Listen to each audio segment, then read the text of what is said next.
Hello, hello. The next one is a song from Palestine.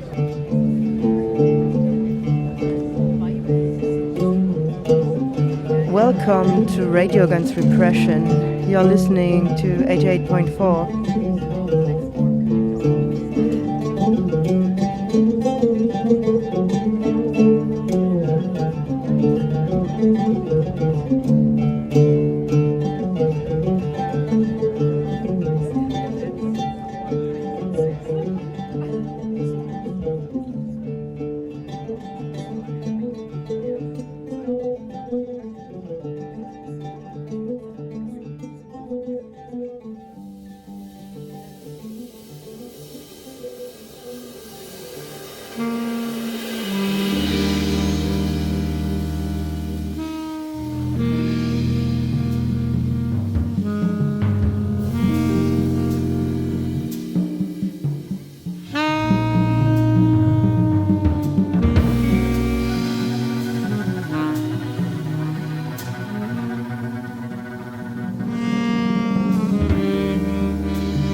Good evening and welcome to Radio Against Repression, the radio hour archived as a podcast that explores defunding, censorship and repression.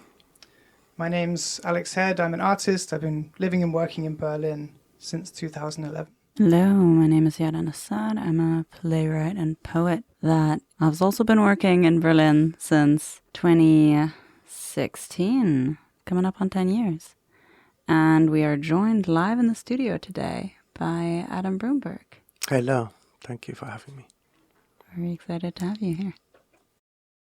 Okay, so without further ado, from the Bantustans and townships of South Africa to the fractured lands of Palestine, overcoming apartheid has been a struggle across the lines of privilege. Radio Against Repression is joined live in the studio by artist Adam Broomberg. As a descendant of Jews who fled the Holocaust but benefited as whites from the apartheid regime in South Africa, Broomberg witnessed the subtle interweaving of Zionist and apartheid ideologies. Adam joins us today to discuss the complex paradoxes of 20th-century diasporic communities during a period of upheaval that continues to inform the artist's interrogation of photography's power, complicity and banality. Adam, we're very happy to have you with us on the show today. I'm not sure I'm happy to be here. I'm very honored and grateful to be here. I know that we scheduled this quite a few months ago, and subsequent to that, you've spent time in Lebanon, and I'm sure that was incredibly difficult. Maybe less difficult than witnessing it from here, and as you know, I have family in occupied Palestine who might or might not be the perpetrators of that, of what you witnessed. So I am grateful for you inviting me to sit in this room with you. And also it's a difficult conversation, I think, beyond apartheid. If we just extend the timeline, I think we're also talking about a constellation of genocides that my family has intersected with. And as victims, but then also as perpetrators. And I think seeing that happen and also feeling partly culpable for that is quite a difficult conversation, but an important one. Yeah, it's light and easy stuff that we do on this radio show, as always. I'm really interested in this question. I think the slippage between oppressor and oppressed that we're going to get into today. So apartheid is defined as a legal system that maintains racial dominance of one racial group over another, and treats people differently based on their ethnic or religious categories. And Israel is an apartheid state, and it's so named apartheid after the apartheid system in South Africa, which is where you grew up. And your family has this interesting, like almost cyclical, one could say, story where during the Holocaust, your family fled from Europe as Jews, where they were persecuted. And they went to South Africa, where they then, as whites, became the oppressor. They became the privileged class. And afterwards, after the fall of South African apartheid, some of your family moved on to stay in this oppressor class by going to occupied Palestine, where this time not as whites but as Jews, they were part of the oppressor class. And could you just maybe talk us through these slippages within your family history, and also what it was like for you, even as a teenager back then, to break from this privilege, because you have broken from that. So there's a few things to make more complex and a few things to disagree with. I wouldn't say I've broken from the privilege in no way. I think I'm still benefiting from it. Also, to slightly complicate the kind of ancestral story, my father's parents and my mother's parents both were from the Pale settlement, so kind of Lithuania, Poland, Russia. My father's parents left earlier, late 19th century, and that was essentially economic migration. They went for opportunity. They weren't fleeing for their lives. Whereas my mother's parents, who left in the 1930s, were fleeing from the pogroms and the imminent genocide, the Holocaust. And I think that distinction is important to make, and to understand that South Africa was seen as a place of potential opportunity, not just sanctuary. And it wasn't just, in the case of my father's parents, arbitrarily getting on a boat, which happened to many of the Jews in the 1930s. And some of those boats went to Palestine, some went to Scotland, America, and some to South Africa. And they didn't really choose. Well, many of them didn't. And so they did do that. I mean, and in the case of my all of them, what I commonly like describe it as is, certainly my mother's parents got on the boat as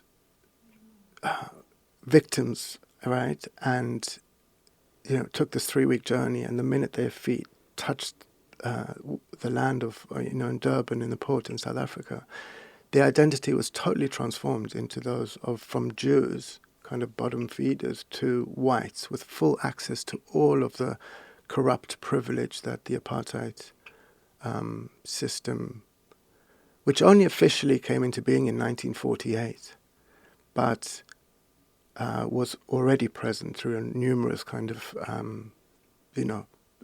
South Africa was colonized in 1652 by the Dutch, later on by the British. So already the kind of settler colonial racism and exploitation and extraction was happening. And yes, and most of the Jewish community, 200 to I think 300,000 Jews landed up there, took full advantage and really enjoyed that privilege you're talking about, the access to it. And you were engaged when you were younger in anti-apartheid struggles. What was that like, growing up as a white person in South Africa, and how did you come to realize sort of the reality of the situation around you? And then what did you do about it? So I was sent to a Zionist religious Jewish school in the white suburbs of Johannesburg from the age of 6. So, and what was interesting about it was being fed these kind of two ideological narratives. One was, if apartheid would end, that would mean the end of white people in South Africa. And if the state of Israel ended, that would mean existential threat to the Jewish people worldwide. And that was, there were kind of mantras were fed to us every morning. And so these kind of dual ideologies were kind of quite subtly integrated and interwoven. And it was only because one of my older siblings was particularly active. He was one of the founding members of the End Conscription campaign in South Africa. And he was 7 years older than me. So by the time I was 15, they were active. And I was introduced to older activists who were at the university who essentially, and was the same experience I had in Palestine, which is it's only when you witness something with your own eyes, even if it's happening 500 meters away. And the apartheid kind of ecosystem was so efficient that the township, Alexandria Township, which was literally probably half a kilometer away from my house in the white suburbs, was invisible to us until I was literally taken, as I was later on in Palestine, taken into the West Bank and witnessed and understood what apartheid meant in a visceral kind of corporeal way, you know. Mm-hmm. And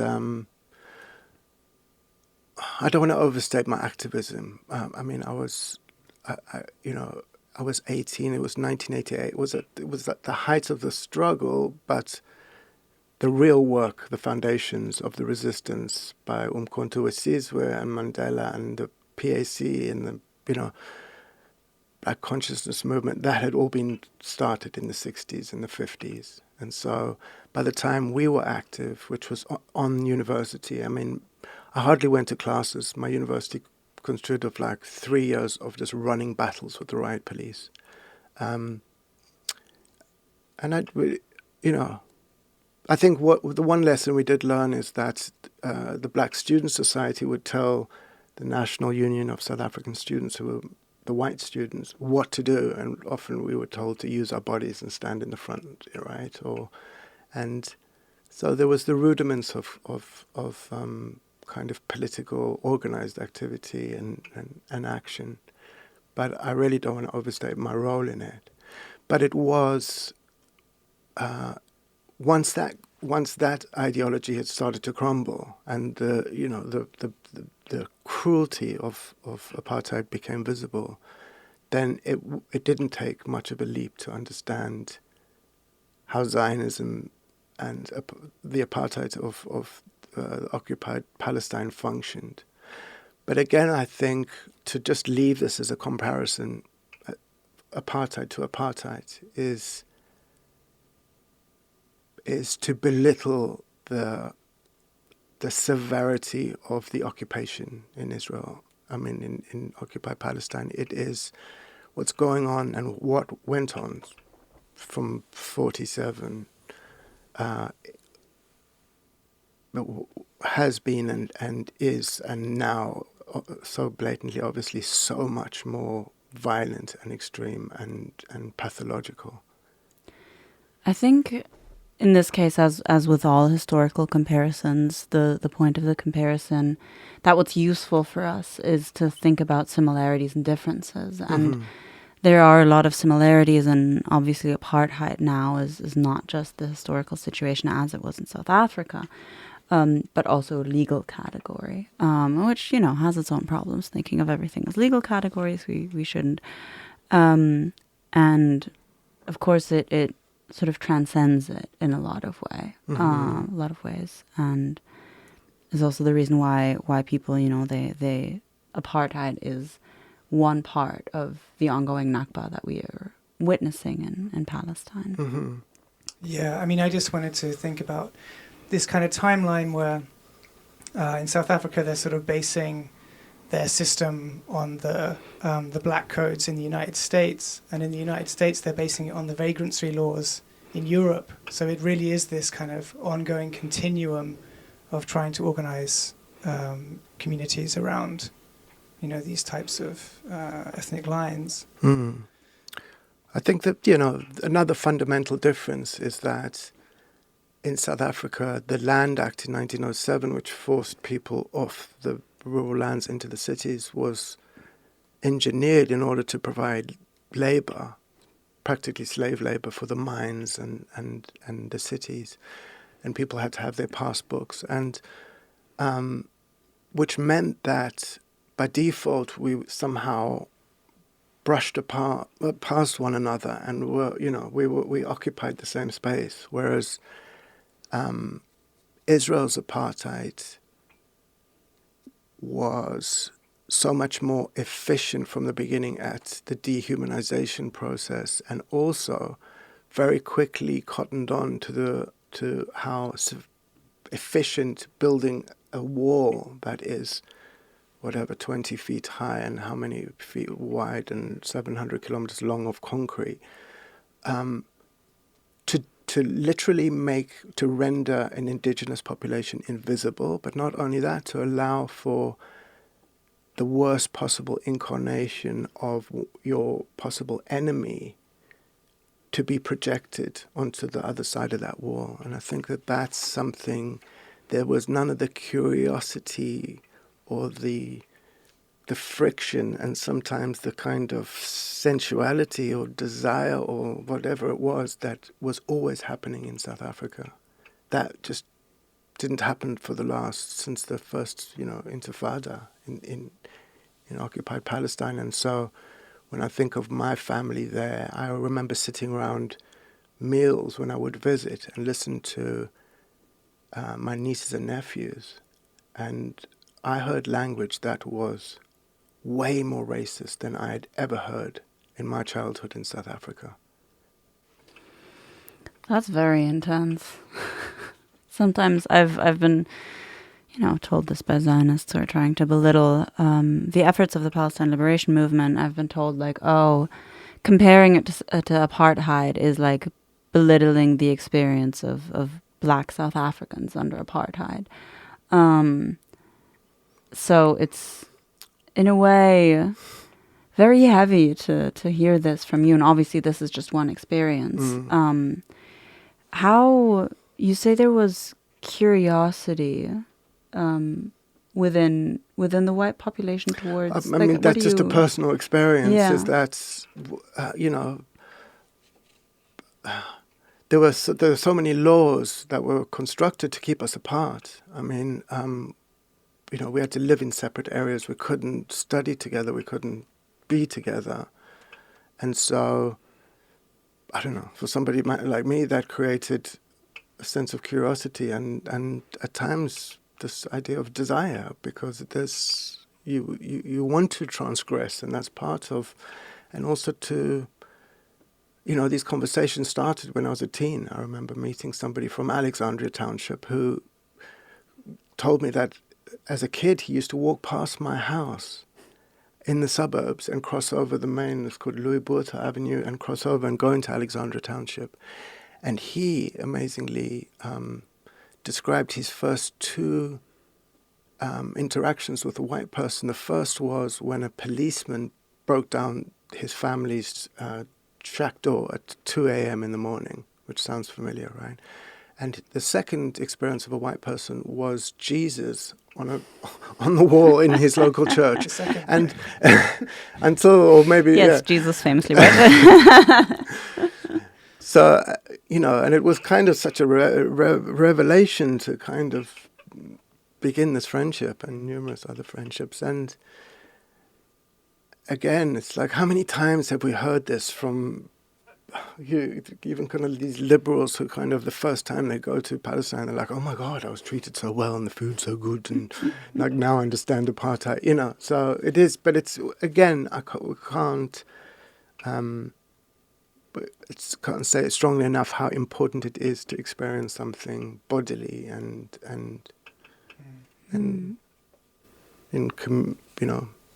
amongst a community. Yeah, and that's part of what we're doing here in the studio as well. It's actually one of the great things about this medium is that we've had people speak about the way in which traumas are located in the body, the way in which the body is primary in how we organize and also how we deal with that. I absolutely My personal philosophy is that the first time you experience a physical attack on your body, so the first time you experience police brutality, for instance, which is what it's going to be, the physical attack for most people here in Germany, it is like a fundamental shift in the way that you experience the world, because both you suddenly, like everything, injustices and everything for privileged people, of course, not for people who have been experiencing bodily attacks through racism and queerphobia, for instance, throughout their whole life. But these experience and the understanding of societal oppression moves from your mind into your body. And you also, and that is the strong thing about it, is you also understand how your body can stand against it and that you can actually handle it. And that maybe it's not nice if a cop punches you in the face, but you can handle it. And there's things it's worth putting your body on the line for. It's so, can I just respond Yes. to that? Because it's so, there's a picture of me at the age of 18 on the front of a protest at the steps of Wits University, where I was, in front of a row of riot police. And I spoke about these running battles. And that was when I first experienced that kind of violence on the body. And I think it was the 75th Nakba commemoration in Oranienplatz, which was, again, I faced this 6'5" white riot policeman. And what you're saying is, honestly, I felt like it's the same person. That's what I felt. And and I turned around and they pounced upon me, and it was like I had muscle memory, or I don't know if it's trauma memory of exactly that moment. And I was quite calm and fine through it.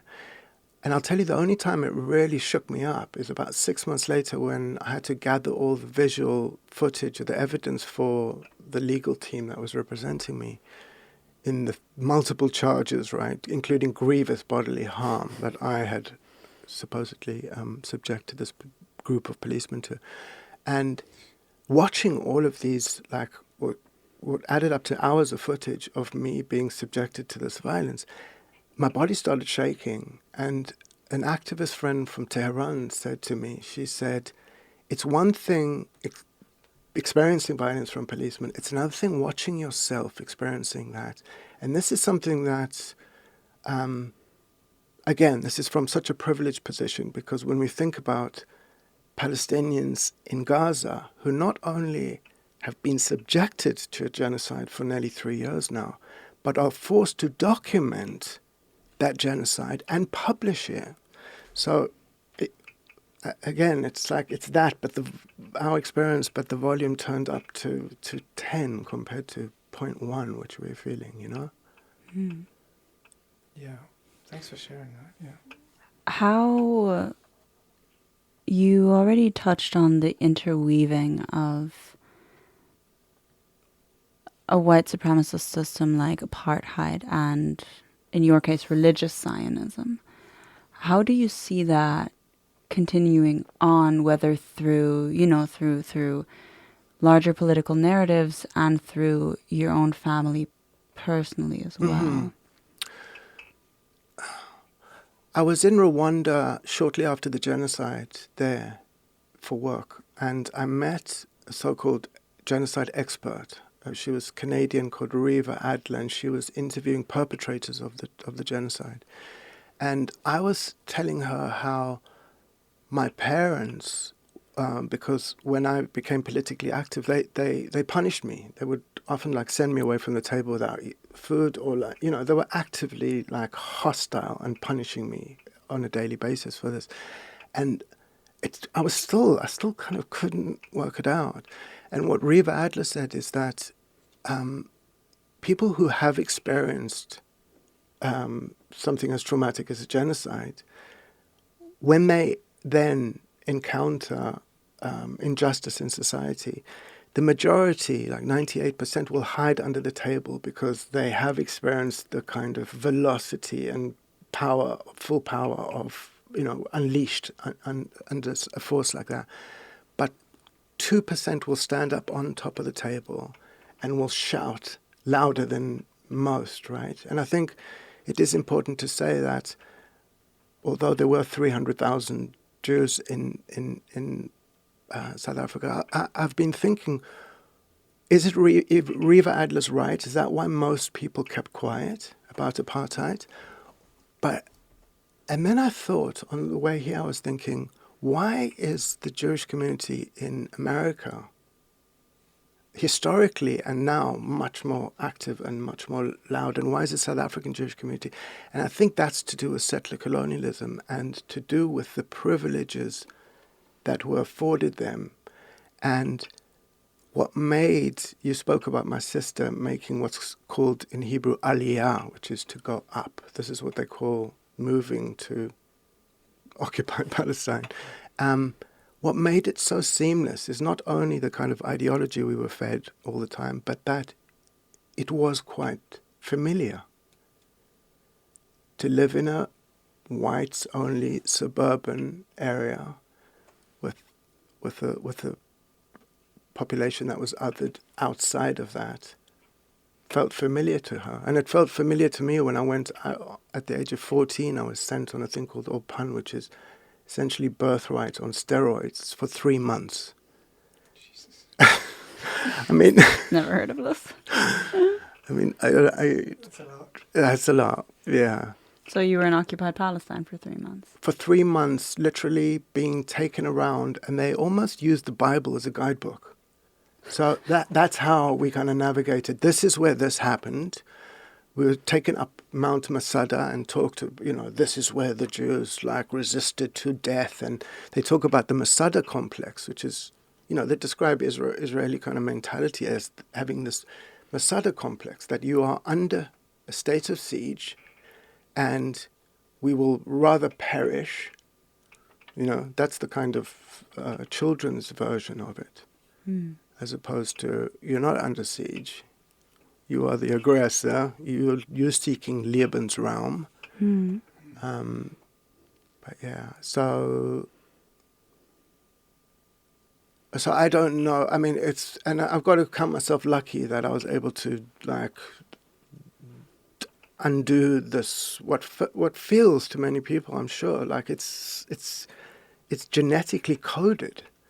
And I think this is what we need to understand, is that the population of Israel is the propaganda starts so young and it's so built into the system, and this mixture of victimhood plus the kind of Zionist empowerment as opposed to the kind of, 4 out of the 6 million Jews that were killed in Holocaust were Yiddish speakers, right? So like all genocides, they don't only destroy people and infrastructure, they destroy a culture. And in this particular culture was Yiddish, which my grandparents were, and there's Yiddish ethic is, and most of the Yiddish, you've heard about this, the Jewish Bund movement, which most of that Yiddish culture saw themselves as their home was Eastern Europe. They didn't feel the need to or want to go to. It was a diasporous community that was proud of being in the diaspora. And that was part of their culture. Yeah. It was, and if you look at what I found so difficult over this period is what from my ancestors. I have no bond with kind of religious scripture or anything. What is there to draw on, of some kind of revolutionary progressive force? And there's 2 books that came out quite recently. One is Molly Crabapple's just written a book on the Jewish Bund, and Ana Elena Torres has written a beautiful book on Yiddish modernism, and they both talk about these radical anti-nation state, anti-capitalist, feminist movements at the beginning of the 20th century that were have been written out of history and are now just coming back. And I think that was a beautiful moment to discover that.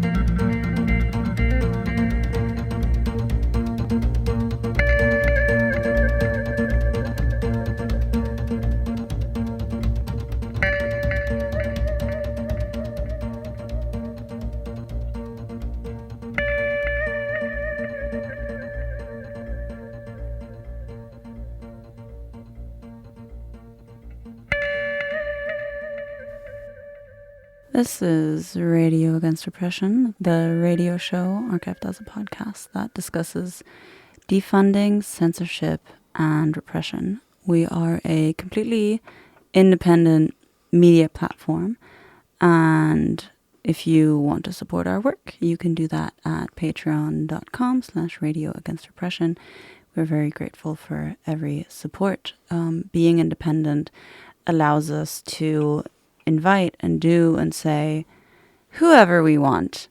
And to continue to be able to do that, we rely on your support. So if you have some love for us, go on and head over to patreon.com. And we are back here in the studio with Adam Broomberg. And Adam, I'd like to ask you a bit about your artistic practice and the question of struggling for liberation as an artist. We had a couple of months ago the wonderful Ahmed Tabasi on the show, who is the former artistic director of the Freedom Theatre in Jenin, and we talked with him a lot about cultural resistance and kind of what culture can do. So I'd be really interested, how do these questions of resistance and these questions of trying to abolish these structures of oppression, how do you synthesize that through your art? Mm-hmm. I mean, I'm just thinking now, because you mentioned the Freedom Theatre and how the model of kind of culture and activism was probably cemented in my head because of the Market Theatre, which was run by a remarkable person called Barney Simon. And the theatre was the space of where people were conscientized, and it was a real space of resistance and expression all through my teens. And it was the one kind of sanctified, safe space. And it's interesting that probably kind of influenced me. But so I've engaged with the medium of photography in its broadest and kind of most expanded terms for nearly 30 years now. And it's been a very fraught relationship because the medium's it's so tied in and embedded with colonialism, and, it's been a tool of control and surveillance, and it's essentially nefarious, and it's real. It's made its fiber and its kind of drive. And maybe a good example of a project which tries to counter that is the first time I went to Hebron in the West Bank and visited for a number of days with Issa Amro there. And Hebron's a kind of petri dish of apartheid, literally. I mean, you walk in, me as a Jew can take one road. Issa has to walk through the cemetery to his house.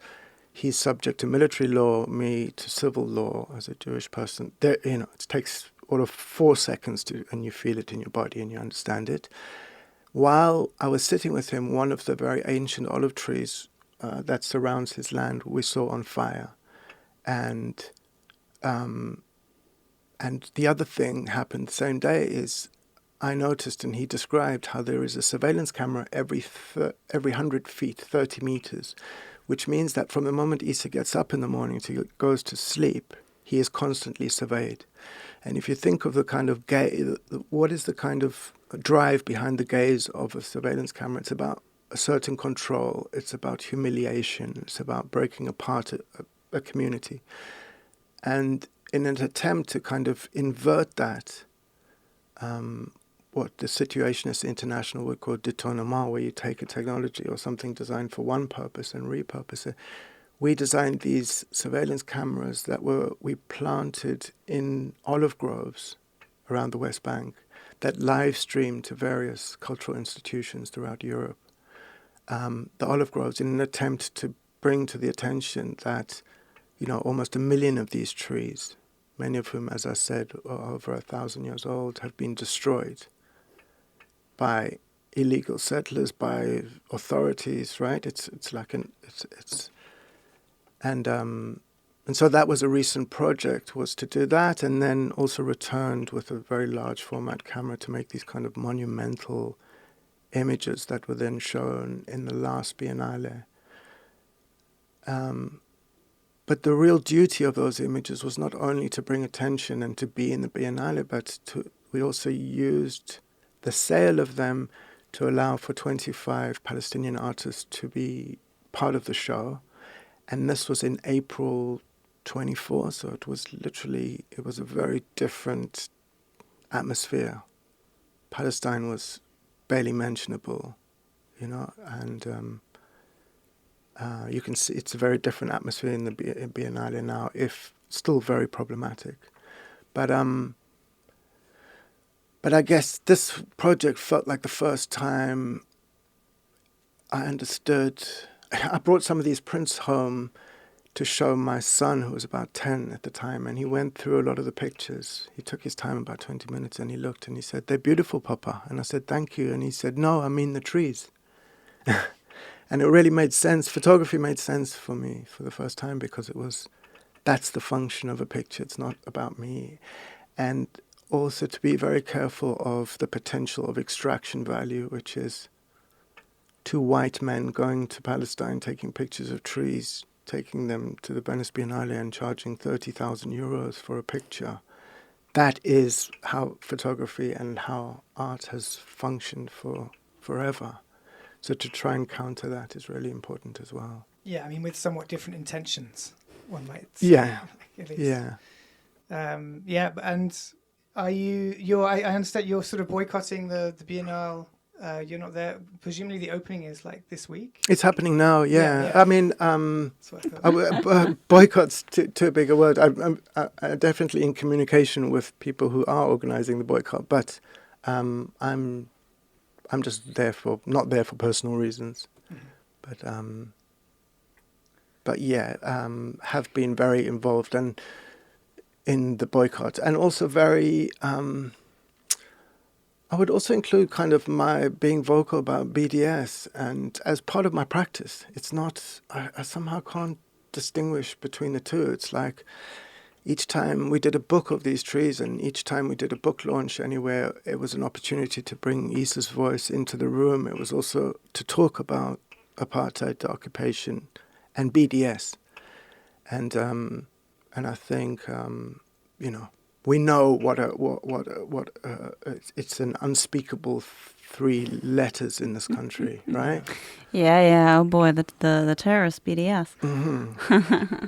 Yeah. I mean, from a geopolitical point of view, I think I've always sort of found it quite interesting that, the boycott and the divestment and the sanctions were a way in which the South African regime changed, but it's also about the end of the Cold War and the sort of what's the word, kind of like the importance of South Africa as an asset within that global struggle being reduced, that then makes it vulnerable for something like boycott, divestment, sanctions to have an effect, and so I look now, and it's not like a flat comparison, but I wonder if there is also like any way in which, as a strategy, that can be levered in a way that, of course, it is effective, and of course that's why there's so much pushback. But what is the wider struggle that Israel is sort of able to ride into these kind of atrocities and to survive for so long? I mean, of course, it's United States dominance and the legacies of European colonialism, but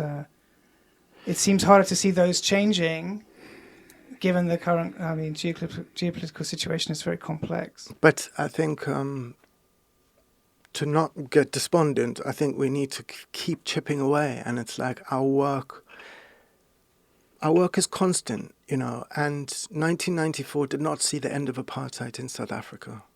It's a different kind of apartheid. Yeah. And this is a class struggle, and race and class cannot be distinguished.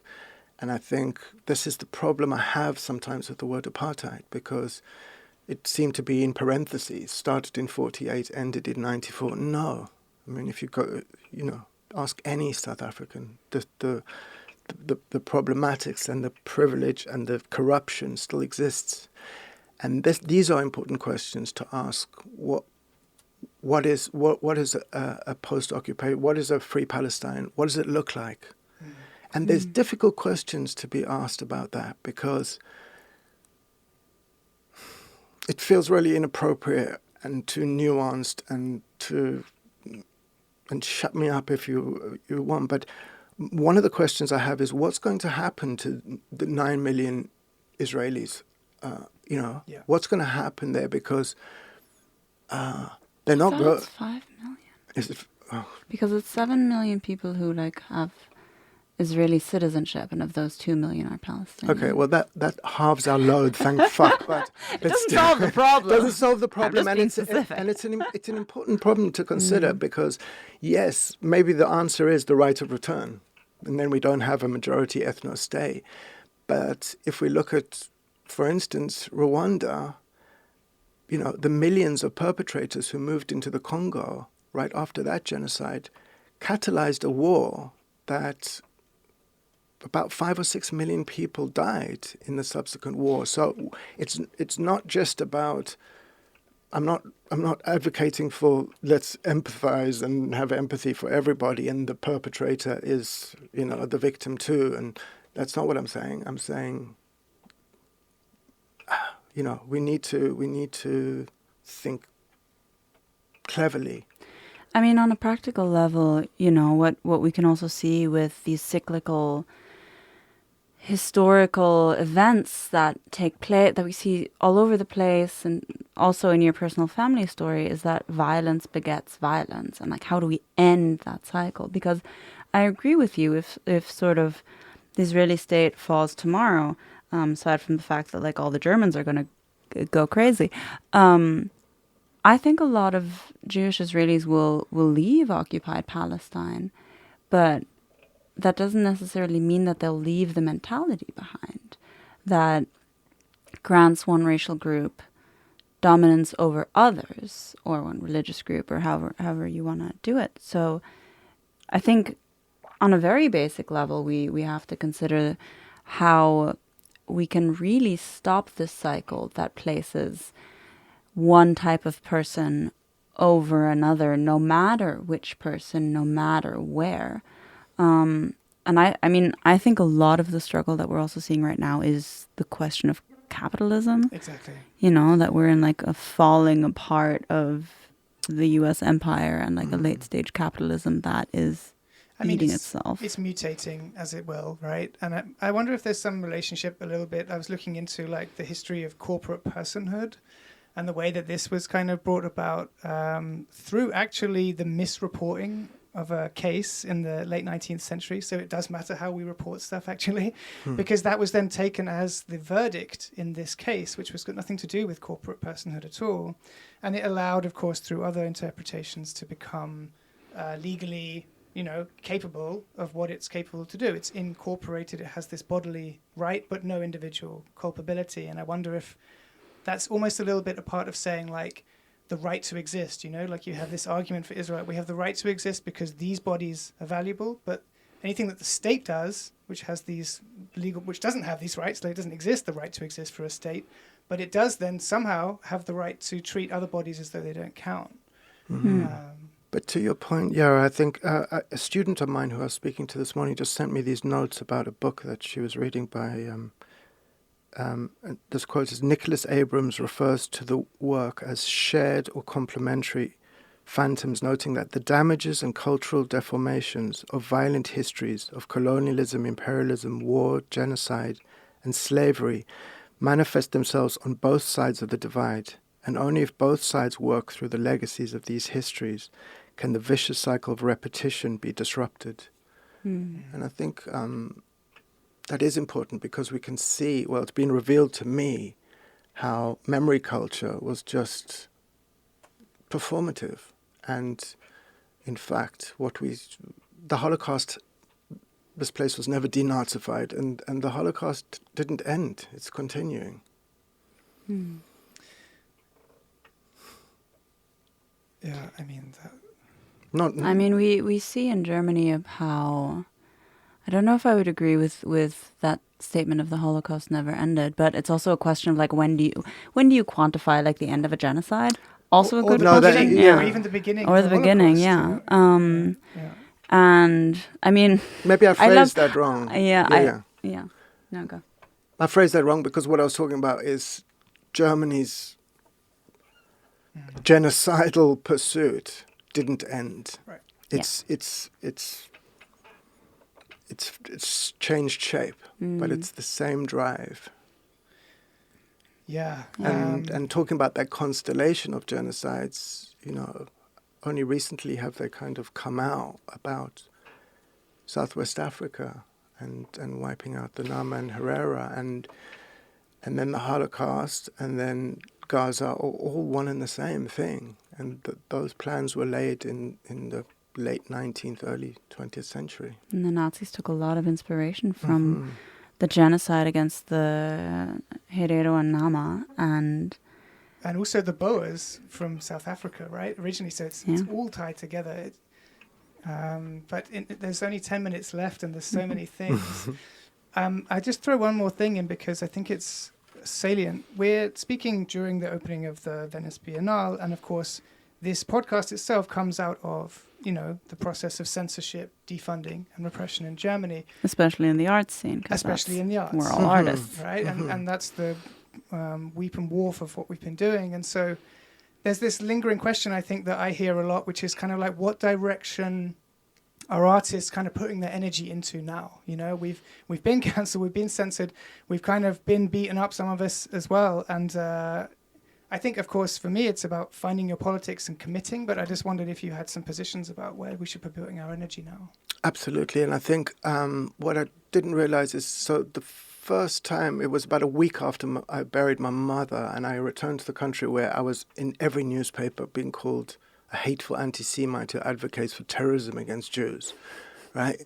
By the famous Commission of Anti-Semitism for the state of Hamburg, where I was a professor before.